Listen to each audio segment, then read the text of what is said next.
ये है news reporter network. आप देख रहे हैं न्यूज रिपोर्टर लाइव। सोच आपकी, आवाज हमारी। नमस्कार, आप देख रहे हैं न्यूज रिपोर्टर नेटवर्क और मैं हूं आपके साथ वंदना सती। शुरू करते हैं खबरों का सिलसिला, लेकिन उससे पहले नजर डालते हैं सुर्खियों पर। कुमाऊं कमिश्नर आईएएस दीपक रावत बने सीएम पुष्कर सिंह धामी के निजी सचिव। पहाड़ी समाज पर अभद्र टिप्पणी करने वाले अभियुक्त को दून पुलिस ने सहारनपुर से किया अरेस्ट। कैबिनेट मंत्री गणेश जोशी आय से अधिक संपत्ति मामले में गिरे, सुनवाई 19 अक्टूबर को। देहरादून आईएसबीटी गैंगरेप केस में ड्राइवर, कंडक्टर समेत 5 के खिलाफ 250 पेज की चार्जशीट दाखिल। अब खबरें विस्तार से। शिक्षक दिवस के अवसर पर मंगलवार को राजभवन में शैलेश मटियानी राज्य शैक्षिक पुरस्कार सम्मान समारोह आयोजित हुआ। समारोह में राज्यपाल लेफ्टिनेंट सेवानिवृत्त जनरल गुरमीत सिंह, मुख्यमंत्री पुष्कर सिंह धामी और शिक्षा मंत्री धन सिंह रावत ने वर्ष 2022 में शैलेश मटियानी राज्य शैक्षिक पुरस्कारों के लिए चयनित 17 शिक्षक एवं शिक्षिकाओं को सम्मानित किया। मुख्यमंत्री ने पुरस्कार प्राप्त करने वालों में 35% महिलाओं का शामिल होना मातृशक्ति का भी सम्मान बताया। मुख्यमंत्री ने सभी पुरस्कार विजेताओं को बधाई देते हुए विद्यार्थियों के प्रति उनकी प्रतिबद्धता की सराहना भी। उन्होंने कहा कि बाल वाटिका के शुभारंभ के साथ ही उत्तराखंड नई राष्ट्रीय शिक्षा नीति 2020 की शुरुआत करने वाला देश का पहला राज्य बन गया है। सरकार द्वारा नई राष्ट्रीय शिक्षा नीति को लागू करने के साथ ही शिक्षकों को सक्षम बनाने हेतु सभी प्रयास किए जा रहे हैं ताकि शिक्षा को और अधिक प्रभावी बनाया जा सके और छात्रों को भी नई तकनीकों में निपुण किया जा सके। उन्होंने कहा कि प्रधानमंत्री मोदी के अमृतकाल के पंच प्रणों पर स्कूलों में नियमित रूप से चर्चा की जाए ताकि छात्रों में इसकी भावना स्पष्ट हो सके। उन्होंने शैक्षिक पुरस्कार सम्मान राशि को 10,000 से 21,000 रुपए किए जाने की भी घोषणा की। क्षमता भी हो रही है और ऊर्जा भी प्रदान हो रही है। ऐसे हमारे सभी उत्कृष्ट कार्य करने वाले आज जिनको हम सब ने, सच बताऊं तो आपको सम्मानित करते हुए ऐसा नहीं लग रहा था कि केवल आपको सम्मानित कर रहे हैं, ऐसा लग रहा था कि स्वयं को सम्मानित कर रहे हैं। ऐसे हमारे सभी आदरणीय शिक्षकगण, मैं सबसे पहले तो आज आप सबका यहाँ पर अपनी तरफ से स्वागत करता हूँ, आप सबका अभिनंदन करता हूँ और शिक्षक दिवस की आप सबको ढेर सारी शुभकामनाएं देता हूँ। शिक्षक दिवस का ये विशेष अवसर शिक्षकों के प्रति आदर, सम्मान और कृतज्ञता प्रकट करने का है और उनके द्वारा जो कार्य किए जाते हैं, हमारे बच्चों का, नौनिहालों का, विद्यार्थियों का भविष्य तैयार किया जाता है, उसके प्रति सच में आज का दिन आप सबको धन्यवाद कहने का दिन भी है, आप सबका आभार व्यक्त करने का भी दिन है। यह दिन महान शिक्षाविद और भारत के पूर्व राष्ट्रपति डॉक्टर सर्वपल्ली राधाकृष्णन जी के भारतीय शिक्षा और संस्कृति के प्रति उनके योगदान को भी समर्पित यह दिवस है। आज हम सब यहाँ उन शिक्षकों को सम्मानित करने के लिए एकत्र हुए हैं जिन्होंने न केवल ज्ञान का संचार किया है बल्कि अपने अनुभव और मार्गदर्शन से विद्यार्थियों के जीवन को एक आकार देने का काम किया है। आईएएस दीपक रावत को अब शासन ने मुख्यमंत्री धामी का निजी सचिव नियुक्त कर दिया है। आईएएस ने 3 दिसंबर 2021 को नैनीताल में कुमाऊं कमिश्नर का कार्यभार संभाला था। बुधवार देर रात को इस संबंध में प्रशासनिक आदेश जारी कर दिया गया है। दीपक रावत अब अपने काम करने के खास तरीके से पहले से ही जाने जाते हैं। वो आम लोगों की जन समस्याओं को अपने दरबार में सुनकर उनका समाधान भी करते हैं। आईएएस दीपक रावत पूरे प्रदेश में सबसे लोकप्रिय आईएएस अधिकारी हैं। वे खुद पहाड़ से आते हैं, इसलिए अब पहाड़ की आवाज सीएम धामी तक पहुंचेगी। दीपक रावत के लंबे अनुभव को देखते हुए उन्हें मुख्यमंत्री का निजी सचिव बना दिया गया है। अभी तक यह जिम्मेदारी आईएफएस पराग मधुकर धकाते के पास थी। बुधवार 4 सितंबर को थानाध्यक्ष गिरीश नेगी द्वारा यूट्यूब पर एक वीडियो प्रसारित होने का मामला संज्ञान में आया। उसमें उत्तराखंड में चल रही पुलिस उप निरीक्षक भर्ती प्रक्रिया के संबंध में परीक्षा केंद्र पर 200 मीटर की रेस ट्रैक के एक सीट में न होने पर तथा उससे अभ्यर्थियों को दौड़ पूरी करने में 3 से 4 सेकंड का अतिरिक्त समय लगने संबंधी भ्रामक व असत्य तथ्य प्रस्तुत किए जा रहे थे। इस आईडी धारक व्यक्ति द्वारा गलत सूचना के आधार पर वीडियो के माध्यम से अभ्यर्थियों को भ्रमित किए जाने का प्रयास किया जा रहा था। एसएसपी देहरादून द्वारा आमजन से अपील की गई कि वर्तमान में प्रचलित भर्ती प्रक्रिया के संबंध में सोशल मीडिया पर किसी प्रकार की भी भ्रामक खबरों को प्रसारित न किया जाए। यदि किसी के मन में किसी भी भर्ती केंद्र में भर्ती प्रक्रिया को लेकर किसी तरह की कोई शंका है तो वह संबंधित भर्ती केंद्र के व्यवस्थापक के समक्ष अपनी शंका को रख सकते हैं। गलत तथ्यों के आधार पर सोशल मीडिया पर भ्रामक खबरें प्रसारित करने वाले व्यक्तियों के विरुद्ध सख्त से सख्त कार्रवाई की जाएगी। वर्तमान में उत्तराखंड में विभिन्न तरह की भर्तियां, प्रतियोगी भर्तियां चल रही, जिसमें पुलिस से रिलेटेड जो है फायरमैन की भर्ती प्रक्रिया चल रही है सब इंस्पेक्टर की, साथ ही साथ इसमें पुलिस की भर्ती प्रक्रिया चल रही है सब इंस्पेक्टर की, जिनका फिजिकल विभिन्न जगहों पर हो रहा है, खासकर सेंटर्स पे हो रहा है। और ये देखने में आया कि फेसबुक पर, यूट्यूब पर कुछ लोग ऐसी भ्रामक खबरें चला रहे हैं परीक्षा की शुचिता को लेकर, और जिसमें एक कल शिकायत प्राप्त हुई थी जिसमें इस तरह का आरोप लगाए गए थे कि भर्ती में जो है प्रक्रिया में हाइट, जो परीक्षार्थी है उनकी हाइट कम दर्शाई जा रही, जो पहाड़ के परीक्षार्थी हैं। और इस संबंध में जो जानकारी करने के बाद सुसंगत धाराओं में जो हमारी प्रतियोगी परीक्षा भर्ती में अनुचित साधनों की रोकथाम और निवारण उपाय के संबंध में जो कानून पास हुआ है उसके तहत परीक्षाओं की शुचिता को भंग करने के लिए अफवाह फैलाने के संबंध में एक मुकदमा दर्ज कल कोतवाली में हुआ था। केदारनाथ विधानसभा उपचुनाव को लेकर पक्ष और विपक्ष आमने सामने है। भाजपा एक ओर केदारनाथ जीतने को लेकर तैयारी में जुट गई है और भाजपा प्रदेश अध्यक्ष महेंद्र भट्ट दावा कर रहे हैं कि भाजपा केदारनाथ विधानसभा उपचुनाव जीत रही है, तो वहीं कांग्रेस प्रदेश प्रवक्ता शिवपाल सिंह बिष्ट का कहना है कि भाजपा ने केदारनाथ में बिल्कुल भी कार्य नहीं किया। उनका कहना है कि मंगलोर और बद्रीनाथ उपचुनाव का परिणाम क्या रहा ये सबके सामने है। भाजपा ने भले ही अपने कार्यकर्ता नियुक्त करती है, लेकिन आपदा के समय वह कार्यकर्ता कहां गायब हो जाता है यह मालूम नहीं। इसके साथ ही उन्होंने कहा कि जितने अंतराल से कांग्रेस केदारनाथ चुनाव जीती थी उससे ज्यादा वोटों से कांग्रेस केदारनाथ उपचुनाव जीत रही है। भाजपा भले ही केदारनाथ में जीत के बड़े बड़े दावे कर रही हो, लेकिन मैं भाजपा को याद दिलाना चाहूँगा कि यही बड़े बड़े दावे वो बद्रीनाथ विधानसभा चुनाव से पहले भी कर रहे थे, मंगलोर विधानसभा चुनाव से पहले भी कर रहे थे। लेकिन दोनों चुनाव का रिजल्ट क्या रहा ये अब जनता को पता है।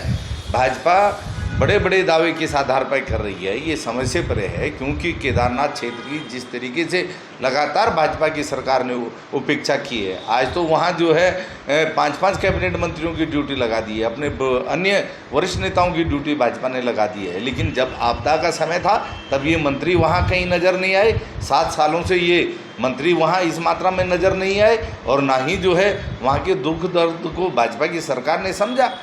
इंस्टाग्राम पर पहाड़ी समाज के लोगों के साथ गाली गलौज करके आपत्तिजनक टिप्पणी करने वाले अभियुक्त को दोन पुलिस ने सहारनपुर से गिरफ्तार कर लिया है। अभियुक्त पर इसी प्रकार के संबंध में हिमाचल प्रदेश में भी मुकदमा पंजीकृत है। एसएसपी देहरादून द्वारा आमजन से अपील की गई कि सोशल मीडिया पर किसी भी प्रकार की भ्रामक खबरों को प्रसारित ना करें। गलत तथ्यों के आधार पर सोशल मीडिया पर भ्रामक खबरें प्रसारित करने वाले व्यक्तियों के विरुद्ध सख्त से सख्त कार्रवाई की जाएगी। सोशल मीडिया में एक वक्तव्य प्रसारित हो रहा था जिसमें एक व्यक्ति द्वारा जो है पहाड़ के लोगों को गालियां देने की बात प्रकाश में, साथ ही साथ इसमें व्यवस्था फैलाने के लिए ऐसे शब्दों का प्रयोग किया गया है जो कानूनी रूप से ठीक नहीं था। इस संबंध में तहरीर प्राप्त होने पर एक मुकदमा दर्ज किया गया था विकास नगर कोतवाली में। चूँकि मामला संवेदनशील था और इस तरह से समाज में व्यवस्था फैलाना या क्षेत्रवाद की बात करके हमारे पहाड़ के लोगों को गालियां देना, इसको गंभीरता से लेते हुए टीम का तत्काल गठन किया गया था और टीम द्वारा इसमें जो इंस्टाग्राम आईडी थे जिसके द्वारा ये पोस्ट किया गया था उसके संबंध में और जानकारी जुटाते हुए सहारनपुर से एक अभियुक्त को इसमें गिरफ्तार कर लिया गया है। कांग्रेस के पूर्व अध्यक्ष गणेश गोदियाल ने एक बड़ी मांग उत्तराखंड के पर्वतीय क्षेत्र के लिए की है, जिसके लिए भाजपा से उत्तराखंड के सभी सांसदों से संसद में इस मांग को उठाने की मांग की गई है। गणेश गोदियाल का कहना है कि बीजेपी के प्रदेश अध्यक्ष और राज्यसभा सांसद महेंद्र भट्ट द्वारा सदन में पैनखंडा के लोगों को जो आरक्षण दर्जा मिला हुआ था उसके तहत केंद्र में भी आरक्षण मिलना चाहिए। महेंद्र भट्ट ने यह मांग सदन में उठाई, इसके लिए उन्होंने महेंद्र भट्ट का धन्यवाद भी किया। लेकिन महेंद्र भट्ट केवल एक क्षेत्र विशेष के प्रतिनिधि नहीं है, बल्कि उत्तराखंड से राज्यसभा सांसद भी है और भारतीय जनता पार्टी के प्रदेश अध्यक्ष भी है। इसलिए महेंद्र भट्ट को उत्तराखंड के पूरे पर्वतीय क्षेत्र को जनजातीय क्षेत्र घोषित करने की मांग सदन में करनी चाहिए। भाजपा सांसद अगर इस मांग को सदन में उठाते हैं तो कांग्रेस पार्टी भारतीय जनता पार्टी के सांसदों के साथ इस मांग को लेकर समर्थन देगी। संसद के निवर्तमान सत्र में भारतीय जनता पार्टी के उत्तराखंड प्रदेश के अध्यक्ष और राज्यसभा में सदस्य श्री महेंद्र भट्ट जी ने एक बहुत ही महत्वपूर्ण प्रश्न उठाया। श्री महेंद्र भट्ट जी ने पैन खंडा को केंद्रीय स्तर पर भी, जो वर्तमान में राज्य के स्तर पर पैन खंडा को ओबीसी स्टेटस है, उस स्टेटस को केंद्रीय स्तर पर भी मान्य करने की बात कही। मैं श्री महेंद्र भट्ट जी के इस कथन का, उनकी इस मांग का समर्थन करता हूं। श्री महेंद्र भट्ट जी ने ये कहा कि 2016 में पैन खंडा को ओबीसी स्टेटस प्राप्त हुआ। हालांकि वो इस बात को, इस सच्चाई को कहने में चूके कि पूर्व में उत्तराखंड में कांग्रेस की सरकार ने, हरीश रावत जी की सरकार ने पैन खंडा को ये ओबीसी का स्टेटस दिया। गणेश गोदियाल के इस बयान पर पलटवार करते हुए भाजपा प्रदेश अध्यक्ष महेंद्र भट्ट का कहना है कि ओबीसी आरक्षण को लेकर मानक तय हैं। संविधान में इसका उल्लेख भी किया गया है। उन मानकों के बाहर कोई निर्णय नहीं हो सकता। उन्होंने कहा कि राज्य सरकारें जिन के क्षेत्रों को ओबीसी और जातीय क्षेत्र घोषित करती है, उसके बाद ही केंद्र सरकार इस पर निर्णय करती है। जहां तक पैन खंडा क्षेत्र का मामला है, इसे मैंने संसद में उठाया और जल्द से जल्द केंद्र सरकार कोई सकारात्मक निर्णय जरूर लेगी। देखिए, ओबीसी के विषय को लेकर मानक तय है, संविधान में उल्लेखित है। उन मानकों से बाहर कोई निर्णय हो नहीं सकता है। राज्य सरकारें किसी क्षेत्र को ओबीसी क्षेत्र घोषित करती है, कुछ जाति को ओबीसी घोषित करती है, उसके बाद ही केंद्र निर्णय करता है। जहाँ तक पैन खंडा क्षेत्र का विषय, मैंने राज्यसभा विषय को उठाया। ऋषिकेश में पत्रकार से हुई मारपीट के बाद पुलिस विभाग शराब माफियों और अवैध रूप से शराब पिलाने वालों के खिलाफ कार्रवाई करता हुआ नजर आ रहा है। बता दें कि शहर के भीतर कई ऐसे स्थल हैं जहां बिना लाइसेंस अवैध रूप से शराब पिलाने का कार्य किया जा रहा है, जिनको फिलहाल चिन्हित करने का कार्य पुलिस विभाग द्वारा किया जा रहा है। लगातार की जा रही इस कार्रवाई के बीच ऐसे लोगों के पुलिस एक्ट में चालान भी काटे जा रहे हैं। देहरादून एसएसपी अजय सिंह ने बताया कि पुलिस लगातार ऐसे स्थानों को चिन्हित कर छापेमारी करती रहेगी। सर तक आती बात तो जो मौके पर घटनास्थल पर गए थे, मैंने बहुत सारे वीडियो का परीक्षण करवाया अपने ऑफिस में बैठकर टीम से। तो उसमें जब मौके पर सूचना पर जब पुलिस गई थी 2 लोग, ये बात दूसरी होती है कि जब झगड़ा हुआ तो कुछ टाइम लगता है समझने में कि अग्रेसर कौन है, हुआ क्या है। और जो हमारे विक्टिम थे डिमरी जी, जब वो इंजर्ड थे, तो वहाँ पर जो वॉइस आ रही पीछे से, कोई गाली गलौज कर रहा था, धमकी भरे शब्दों में बोल रहा था।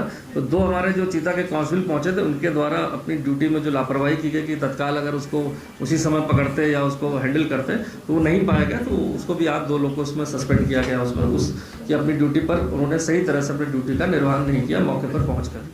मुख्यमंत्री पुष्कर सिंह धामी ने देर रात कई IAS और PCS के ट्रांसफर किए।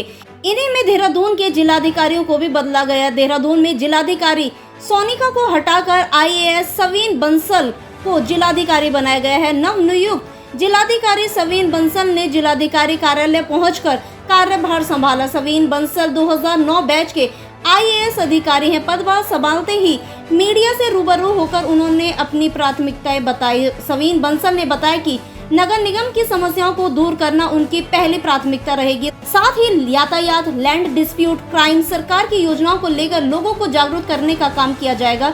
जनता की समस्याओं को सुनकर जन संवाद यथावत चलता रहेगा। जनता के साथ संवाद करके जल्द से जल्द समस्या का समाधान निकालने की कोशिश भी लगातार जारी रहेगी। देखिए, जो हमारी कैपिटल सिटी देहरादून है, उसमें शहरी क्षेत्र की अपनी समस्याएं हैं और जो सबर्ब्स और ग्रामीण एरियाज हैं उनकी भिन्न समस्याएं हैं। तो जो प्रयास रहेंगे, स्ट्रेटजी रहेगी, वो कुछ अंतर रहेगा दोनों में। यहाँ पे हमारी स्टॉर्म वाटर, ड्रेनिंग, फ्लडिंग और ट्रैफिक, लॉ एंड ऑर्डर और सफाई व्यवस्था की मुख्य, और सबर्ब्स ग्रामीण एरियाज में कुछ फैसिलिटीज का, सिटीजन सर्विसेज का अभाव रहता है, क्योंकि कुछ एरियाज हमारे नगर लिमिट से बाहर चले जाते हैं और कुछ जगह पे delivery up to the door steps of villages और पंचायत में कहीं ना कहीं पे डिफरेंस आ जाता है।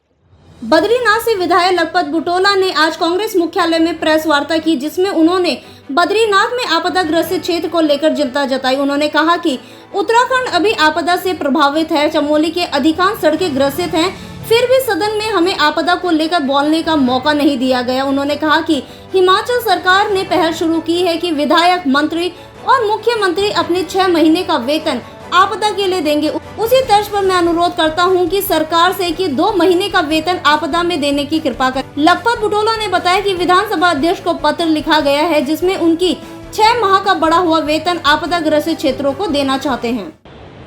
बद्रीनाथ विधानसभा क्षेत्र होने के नाते, मैं वहाँ का जनप्रतिनिधि होने के नाते आप लोगों के माध्यम से कहना चाहता हूँ कि बहुत सारी समस्याएं हमें आ रही। मैं माननीय मुख्यमंत्री जी को मिल चुका हूँ और सरकार से भी कह चुका हूँ, सदन के अंदर भी कह चुका हूँ। नियम 58 के अंदर का भी मैंने एक अल्प सूचित प्रश्न लगाया था और जिस पे मैं चाहता था कि इसमें एक विस्तृत चर्चा हो, लेकिन सरकार उसको नहीं कर पाई, नियम 58 के अंदर चर्चा नहीं करा पाई।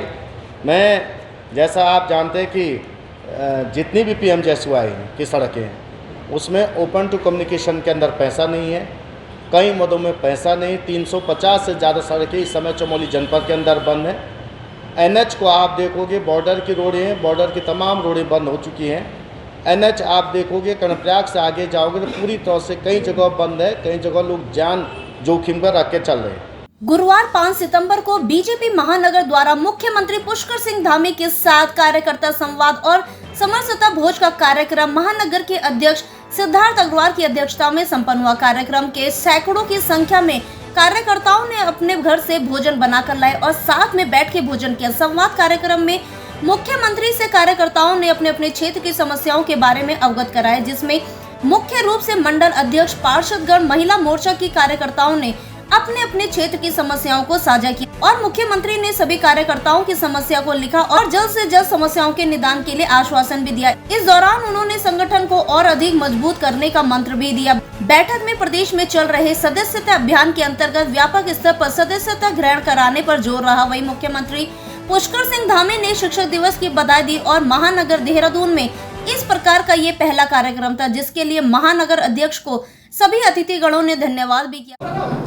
हमारी पार्टी का संगठन पर्व चल रहा है, सदस्यता अभियान भी चल रहा है और इसके साथ साथ आज ये सभी का समरसता भोज और बैठक दोनों एक साथ हुई है। संवाद कार्यक्रम भी हुआ है, कार्यकर्ताओं से सुझाव लिए। महानगर के हमारे सभी प्रमुख कार्यकर्ता थे, बहुत सारे सुझाव उनके मिले हैं। अपने अपने क्षेत्रों में कार्यकर्ता पूरे परिश्रम से, पूरे समर्पण के साथ लगते हैं, तो उन्हीं का परिणाम, उसी का प्रतिफल है कि हम सभी चुनाव में हमको विजय से मिलती है, जनता तक हमारी बात पहुंचाते हैं। आज भी बहुत सारे सुझाव मिले हैं और यहाँ से हम संकल्प भी लेकर जा रहे हैं सारे लोग कि इस बार पार्टी का अभियान पूरी तरह से सफल बनाएंगे और एक बड़ा लक्ष्य सदस्यता के रूप में भारतीय जनता पार्टी के साथ। देहरादून प्रेस क्लब में बेरोजगार संघ के अध्यक्ष बॉबी पवार द्वारा कानून व्यवस्था को लेकर प्रेस वार्ता की गई। वार्ता में उत्तराखंड में बिगड़ती कानून व्यवस्था को लेकर बॉबी पवार ने पुलिस प्रशासन और सरकार पर सवाल उठाने का काम किया। पवार के अनुसार सरकारी आंकड़ों की एवज में अपराधों को दबाने की कोशिश कर रही है, जिसको लेकर बेरोजगार संघ आगे भी आवाज उठाने का काम करता रहेगा। प्रेस वार्ता जो थी प्रदेश में कानून व्यवस्था को लेकर थी, वो कानून व्यवस्थाएं ऐसी व्यवस्थाएं हैं कि जहां पर कानून की परिभाषा आम जनमानस के लिए अलग हो जाती है, रसूखदारों और पहुंच वाले लोगों के लिए अलग हो जाती है।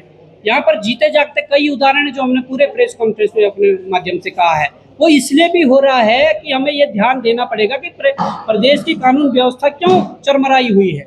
आप लोगों ने इस प्रदेश को कार्यवाहक DGP के भरोसे छोड़ दिया है, जिनका कैडर उत्तर प्रदेश है, आपने उन्हें उत्तराखंड के DGP के उसमें नाम उनका दे दिया है।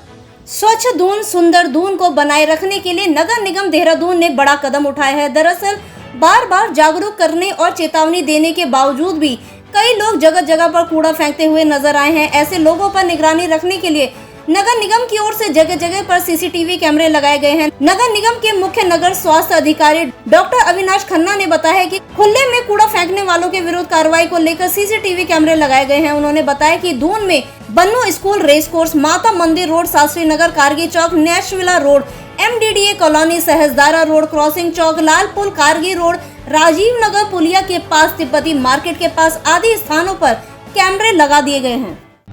देखिए, हम लोगों ने जब से बिग फ्री सिटी किया है 31 जनवरी 2024 से, उसके पश्चात ये देखा गया कि लोगों के द्वारा जो है उन स्थानों पे जो है बार बार जो है अपना जो है अपशिष्ट जो है उन्हें निस्तारित किया जा रहा है। तो इसको देखते हुए पहले लोगों को IC की दी गई, फिर उसके बाद कई और माध्यमों से भी जागरूक करने की कोशिश की गई, परंतु नियमित रूप से जो है वहाँ पे अपशिष्ट फेंका जा रहा था, जिस कारण से शहर में गंदगी फैल रही थी। इसको ध्यान में रखते हुए जो है CCTV जो है अभी 10 स्थानों पर चिन्हित करके लगाए गए हैं और उन सभी स्थानों पर जो है सफलतापूर्वक जो है निगरानी की जा रही है।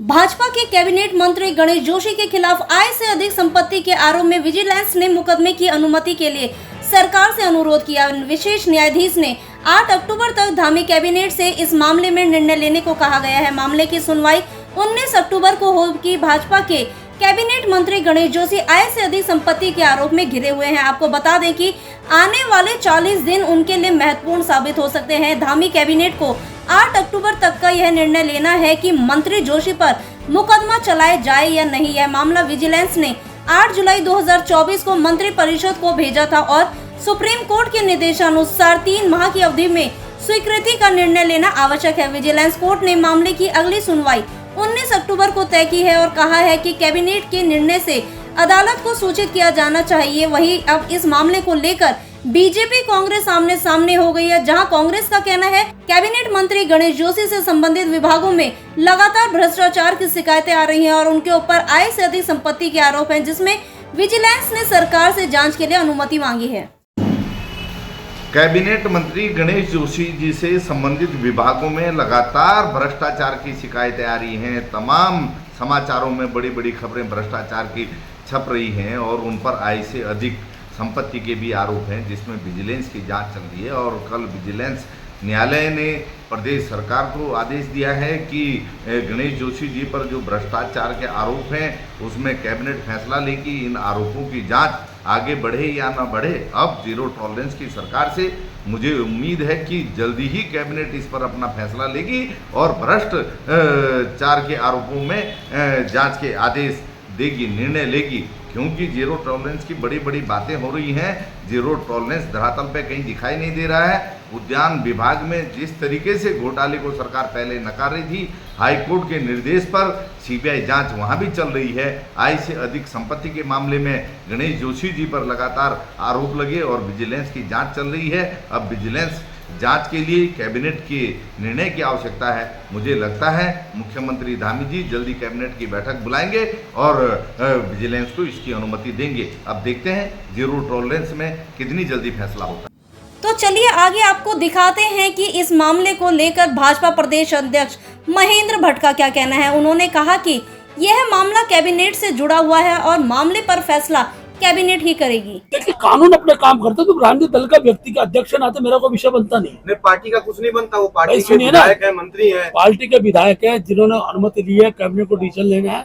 वो सारे विषय सरकार के आंतरिक मामले है, उससे मुझे कुछ नहीं। देहरादून ISBT गैंगरेप केस में SSP अजय सिंह ने बुधवार शाम प्रेस वार्ता कर चार्जशीट दाखिल किए जाने के बारे में जानकारी दी। उन्होंने बताया कि बीते 12 अगस्त को उत्तराखंड रोडवेज की अनुबंधित बस का एक ड्राइवर किशोरी को दिल्ली ISBT से देहरादून लाया था। यहाँ किशोरी के साथ बस के ड्राइवर, कंडक्टर समेत 5 लोगों ने गैंगरेप किया। किशोरी इसके बाद ISBT में एक दुकान पर बैठी हुई मिली थी, जहाँ से बाल कल्याण समिति अपने संरक्षण में उसे ले गई। वहाँ उसकी काउंसलिंग हुई, तब जाकर गैंगरेप का पता चला। देहरादून ISBT गैंगरेप केस में मुकदमे में साक्ष्य जुटाए गए हैं। उनकी निशानदेही पर कंबल व अन्य कपड़े भी बरामद कर लिए गए हैं। इसके बाद चार्जशीट दाखिल की गई है। चार्जशीट में कुल 35 गवाह बनाए गए हैं। इसमें 2 गवाह पीड़िता और एक चश्मदीद गवाह को मजिस्ट्रेट के सामने बयान कराए जा चुके हैं। आपको बता दें कि देहरादून ISBT गैंगरेप केस में ड्राइवर, कंडक्टर समेत 5 के खिलाफ लगभग 250 पेज की चार्जशीट दाखिल हुई है। 18 तारीख की रात्रि में 2 पीड़िता थी, जैसे आपको पता है कि ISBT परिसर में बस के अंदर एक गैंगरेप की दुखद घटना हुई थी, सनसनीखेज घटना हुई थी। और चूंकि जो बालिका थी वो कहीं ना कहीं मेंटली चैलेंज थी और वो बच्ची किसी को कुछ बता नहीं पा रही, तो CWC के जो कमेटी है उनके द्वारा, चाइल्ड वेलफेयर की, उनके द्वारा लगातार पीड़िता की जो काउंसलिंग की गई है, काउंसलिंग उपरांत जब चीजें निकल कर आए उसके द्वारा गलत कार्य कुछ लोगों द्वारा किया गया है। जब वो बस से दिल्ली से यहाँ पर पहुंची थी, उसके बाद उनके द्वारा उस काउंसलिंग रिपोर्ट के आधार पर एक मुकदमा थाना पटेल नगर में गैंगरेप का दर्ज कराया गया था। क्योंकि ये मुकदमा दर्ज होने के तत्काल बाद ही क्योंकि सनसनी की घटना पर पुलिस की टीम रात बनाएगी, जो हमारी सारी सीसीटीवी फुटेज का अवलोकन किया गया आईएसबीटी और उसके आसपास के परिसर में, जहां से महत्वपूर्ण साक्ष्य मिले, जहां पर पीड़िता की फोटोग्राफ के साथ साथ हमें संदिग्ध व्यक्ति भी दिखाई दिया था। तो संदिग्ध व्यक्ति की पहचान रात में एक बस के ड्राइवर के रूप में हुई थी और इसके बाद जो है पुलिस के द्वारा जब उस ड्राइवर को पूछताछ में लिया गया तो समस्त घटनाक्रम में अन्य 4 लोग का भी। तो बने रहिए हमारे साथ और देखते रहिए न्यूज रिपोर्टर नेटवर्क। धन्यवाद। अगर आप हमारे चैनल पे नए हैं तो चैनल को सब्सक्राइब करें और साथ ही बेल आइकन को प्रेस करें ताकि उत्तराखंड की कोई भी अपडेट मिस ना हो पाए।